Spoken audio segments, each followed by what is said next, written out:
नमस्कार दोस्तों, स्वागत है आपका न्यू उत्कर्ष इस यूट्यूब चैनल में। आज के इस वीडियो में हम देखने वाले हैं पाल वंश के बारे में। प्राचीन इतिहास के इस वीडियो में काफ़ी अच्छा टॉपिक है, इससे रिलेटेड परीक्षा में कभी कभार प्रश्न पूछ लिए जाते हैं। सबसे पहले पाल वंशों के बारे में हम जानेंगे तो इसका जो संस्थापक था उसका नाम था गोपाल, और ये मूल रूप से क्या थे, बंगाल के निवासी थे। अब जब मैप की बात की जाएगी तो भारत के मैप में जब हम देखेंगे तो ये वाला हिस्सा जो आपको दिख रहा है ये पाल वंशों के अधीन था। हालांकि ये कोई स्थायी मैप नहीं है। इसमें जब हम देखेंगे त्रिपक्षीय संघर्ष में जब हम देखते हैं तो कभी ये हिस्सा जो था वो गुर्जर प्रतिहारों के पास चला गया, कभी राष्ट्रकूटों के पास चला गया, कभी पालों के पास आ गया। तो ये अस्थायी मैप है, स्थायी मैप नहीं है। जो मुख्य रूप से देखेंगे तो ये वाला हिस्सा उनके पास था, बाकी का हिस्सा जो था वो कभी इनके पास था, कभी गुर्जर प्रतिहारों के पास था। तो ये आप ध्यान रखिएगा। लेकिन इस क्षेत्र में यहाँ तक ये विजय की गई थी, याद रखिएगा। बाकी इधर जब हम देखेंगे बंगाल के मूल निवासी थे। जब बात की जाएगी पश्चिमी बंगाल की तो उस क्षेत्र को बोलते थे गौड़ और पूर्वी बंगाल को बोलते थे बंग। तो याद रखिएगा, बंग और गौड़। और जब हम बात करते हैं शशांक की ना, तो गौड़ नरेश था, मतलब पश्चिमी बंगाल के हिस्से का था। अब चूँकि मैं बताऊँ, गौड़ नरेश शशांक की मृत्यु जब होती है तो उसके पश्चात में एक शताब्दी तक हम देखेंगे तो यहाँ पर राजनीतिक अस्थिरता का दौर चल रहा होता है। यहाँ पर कोई शासक अच्छे से नहीं चल पाता है। लेकिन उसी बीच में जब उसी अराजकता से छुटकारा पाने के लिए बंगाल की जो जनता थी वो क्या करती है, गोपाल का चयन करती। तो ये कह सकते हैं लोकतांत्रिक तरीके से चुना गया ये शासक था गोपाल। अब गोपाल की जब बात करेंगे तो गोपाल जो था वो बौद्ध धर्मानुयायी था, ये भी इंपॉर्टेंट है, बौद्ध धर्मानुयायी था। और जब हम बात करेंगे गोपाल की तो इसने नालंदा में एक विहार की स्थापना की थी। तो याद रखिएगा, नालंदा में एक विहार की स्थापना किसने की थी, गोपाल ने की थी। और कुछ खास इसमें है नहीं, इसका आगे चल करके देखेंगे। अगला शासक बनता है वो कौन है, धर्मपाल है।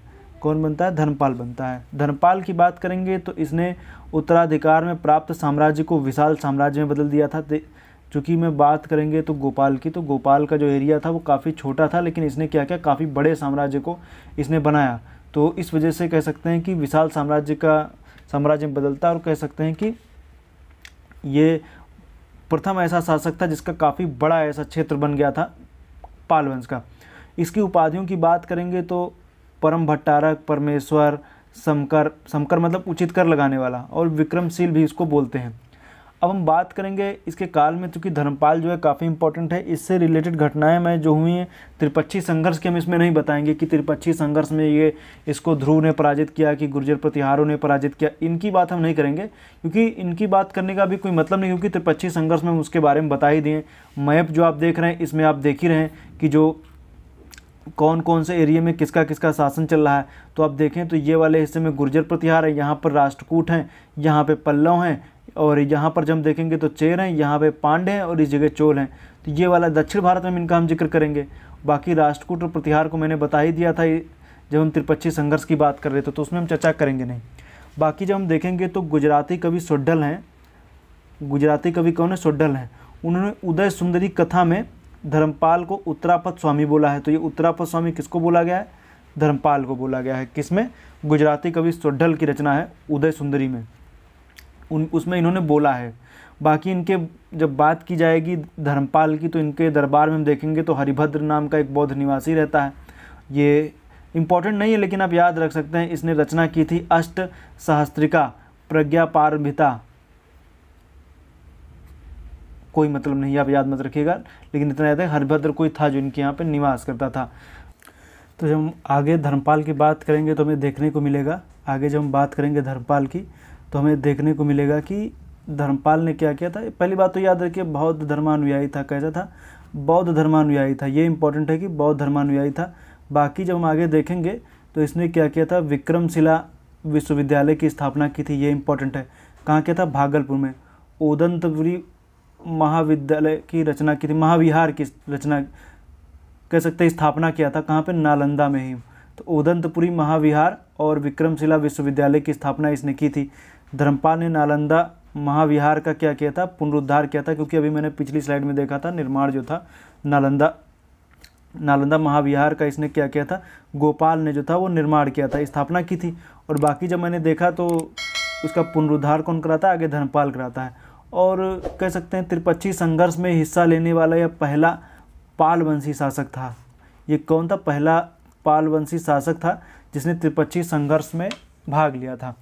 और इसके बाद के शासक की बात करेंगे तो आता है देवपाल, जिसकी ड्यूरेशन याद रखने की कोई ज़रूरत नहीं है, बस इतना याद रखिए कि 800 के आसपास की कहानी चल रही है। तो यह पाल वंश का सर्वाधिक शक्तिशाली शासक बताया जाता है, इसको सर्वाधिक शक्तिशाली शासक था। इसने देवपाल ने क्या किया था, उत्कल मतलब उड़ीसा की इसने विजय की थी, तथा दक्षिण में कांची के पल्लवों को भी हराया था। तो देखिए कहाँ दक्षिण में कांची पल्लव, देखिए यहाँ से लेकर के उत्कल में भी हराया, उसके बाद पल्लव में भी इसने आक्रमण किया। ऐसी जानकारियाँ मिलती हैं। तो देवपाल को तिब्बती लेखक तारानाथ जो थे वो बौद्ध धर्म का पुनरुद्धारक भी कहते हैं। इससे पहले मैंने बताया था आपको कि धर्मपाल भी क्या था, बौद्ध धर्म का अनुयायी था। तो बौद्ध धर्म का अनुयायी था, आगे चल करके पुनरुद्धारक जो है वो तारानाथ ने कहा है। तो कौन बौद्ध धर्म का पुनरुद्धारक बोला जाता है, देवपाल।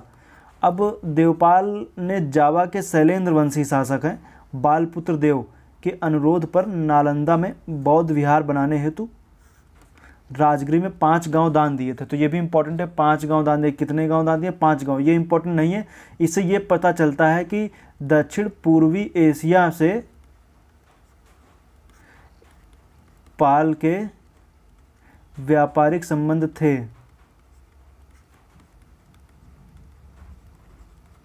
व्यापार वगैरह भी मतलब कह सकते हैं संबंध, जब बौद्ध विहार बनाने की बात चल रही है ऐसा व्यापारिक संबंध के साथ साथ कह सकते हैं राजनयिक संबंध भी इन लोगों के थे, ऐसा पता चलता है।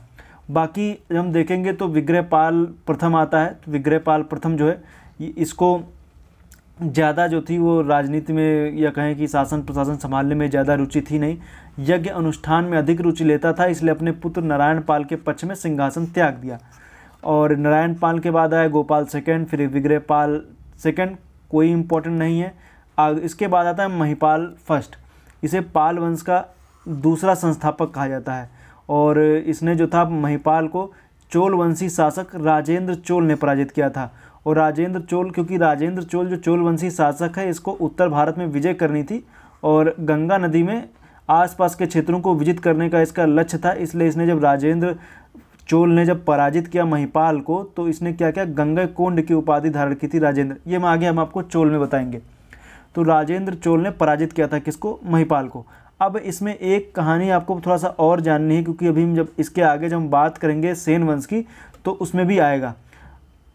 क्योंकि जब चोल ने आक्रमण किया था तो इसमें कर्नाट मतलब कि कर्नाटक के कुछ सरदार बंगाल में बस गए थे, जिन्होंने आगे चल करके सेन वंश की स्थापना की थी। तो सेन वंश की स्थापना जब हुई थी तो कहने का मतलब यही है कि जब चोल वंशी शासक राजेंद्र चोल ने आक्रमण किया बंगाल पर, तो बंगाल पर आक्रमण के समय कर्नाटक के कुछ सरदार जो थे वो आ करके बस गए कहाँ पर, बंगाल में। तो वही आगे चल करके सेन वंश की स्थापना करेंगे। तो ये जानकारी आप थोड़ा सा ध्यान रखिएगा जब, क्योंकि अगला वीडियो जो मेरा होने वाला है उसमें हम सेन वंश की आपको जानकारी देंगे। तो सेन वंश काफ़ी इंपॉर्टेंट वीडियो अगला वीडियो होने वाला है। तो इसके आगे जब हम देखेंगे तो हमें देखने को मिलता है महिपाल ने दीपंकर श्रीज्ञान या अतिशा नामक बौद्ध भिक्षु के नेतृत्व में तिब्बत में धर्म प्रचारक भेजे थे। तो किसने तिब्बत में धर्म प्रचारक भेजे, महिपाल फर्स्ट ने भेजे। अब इसके बाद आता है महिपाल तृतीय, विग्रहपाल तृतीय, फिर महिपाल द्वितीय, कोई मतलब नहीं। आ गया है रामपाल। कहते हैं कि रामपाल के शासनकाल में ही संध्याकर नंदी ने रामचरित की रचना की थी। तो जब संध्याकर नंदी ने रामचरित की रचना की तो संध्याकर नंदी ने स्वयं को कलयुग का वाल्मीकि तथा रामपाल को राम कहा है, तो ये याद रखिएगा। और कहते हैं कि मामा मथन देव थे जिनकी मृत्यु के शोक में मुंगेर में गंगा नदी में डूबकर रामपाल ने जान दे दी थी। तो किस पाल वंशी शासक ने अपने मामा के मृत्यु के शोक में गंगा में डूबकर जान दे दी, तो मथन देव है, मतलब रामपाल, इसने मथन देव के मृत्यु पर गंगा में डूब के जान दे दी। कोई मतलब नहीं है, ध्यान रखना, लेकिन मैं बता दे रहा हूँ। ऐसे कभी कदार हो सकता जब उल्टे प्रश्न आए तो यही पूछ ले, इसलिए मैं बता दे रहा हूँ। बाकी आगे आया कुमारपाल आएंगे, फिर गोपाल आएंगे, फिर आएंगे मदन पाल, और यह पाल वंश का अंतिम शासक था। और मैं बता दूं कि पाल वंश की संभवतः राजधानी मुंगेर ही थी।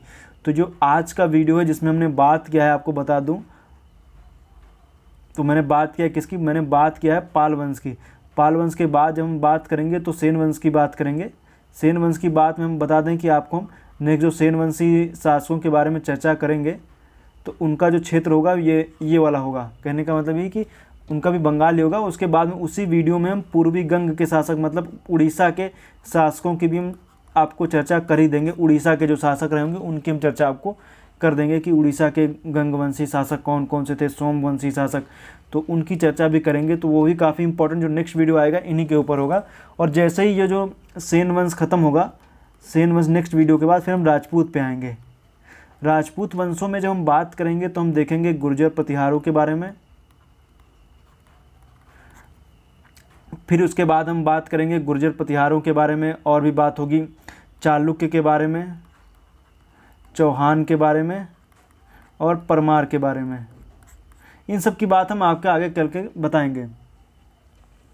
तो गुर्जर प्रतिहार, चालुक्य, चौहान, इन सब की बात आगे करेंगे और मिलेंगे नेक्स्ट वीडियो में। तब तक के लिए आपका बहुत बहुत धन्यवाद। बाकी आगे जब जैसे से बढ़ेगा उस तरीके से इतिहास बढ़ेगा, आगे आगे हम कहानियाँ आपको बढ़ाते जाएंगे। काफ़ी अच्छी सीरीज़ जो चल रही है इसको आप लोग देखिए। काफ़ी इसमें आपको देखने में तो मुझे तो नहीं लगता कि आपको कोई देखने में समस्या हो रही है, क्योंकि जब चीज़ें सब कुछ क्लियर कट दिख भी रही हैं। व्हाइट बोर्ड पे समस्या आती थी कि आपको चीज़ें उतना साफ नहीं दिखती थी, लेकिन इसमें तो कोई समस्या मुझे लगता नहीं कि आएगी। आप इससे बहुत अच्छे नोट्स बना सकते हैं।